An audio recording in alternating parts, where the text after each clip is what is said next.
যারা আমার fan follower, যারা আমার ভক্ত তারা যেমন দেখতে এসেছে, আমিও ঠিক তাদের টানে কিন্তু বাংলাদেশ থেকে উড়ে চলে এসেছি। খুবই আনন্দিত হয়েছি। আমার প্রেজেন্টেশন যেভাবে তৈরি করেছে অর্গানাইজেশন থেকে, সো এটা আমার কাছে অনেক বড় একটা প্রাপ্তি ছিল। আমার জন্য অ্যাওয়ার্ড রাখা ছিল। আর সব থেকে বড় কথা, আমি যে কিউতে হেঁটেছিলাম, এটা আমি বাঙালি।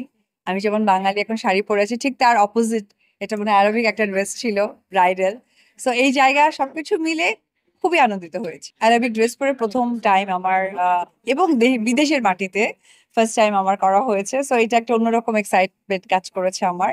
আর দেশে করেছি, কিন্তু সেটা আমাদের বাঙালি যে ব্রাইডালটা থাকে সেটা করেছি। সাংস্কৃতিক মেলবন্ধন আমি শুধুমাত্র অ্যারাবিক স্পেসিফিক বলবো না, আপনি যদি দেখেন হিন্দিতেও আছে। আপনি কেরালা যে আছেন সেখানেও আছে। আবার সামটাইম কিন্তু আপনি খেয়াল করে দেখেন যে হলিউডের কালচার গুলো কিন্তু চলে আসছে।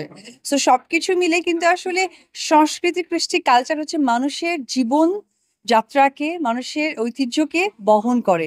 তো ঐতিহ্য কোথাও না কোথাও সকলের সাথে সকলের সংযুক্ততা থেকেই যায়। তো এই জায়গা থেকে স্পেসিফিক কিছু নেই, সবকিছুই বহন করছে সংস্কৃতির মধ্যে। এটা আর বলার ভাষা থাকে না। কারণ যারা আমার ফ্যান ফলোয়ার, যারা আমার ভক্ত তারা যেমন দেখতে এসেছে, আমিও ঠিক তাদের টানে কিন্তু বাংলাদেশ থেকে উড়ে চলে এসেছি। তো সুতরাং আমার মনে হয় যে ভালো লাগে আসলে উভয় পক্ষের, আমার ফ্যান ফলোয়ার এবং আমার নিজেরও।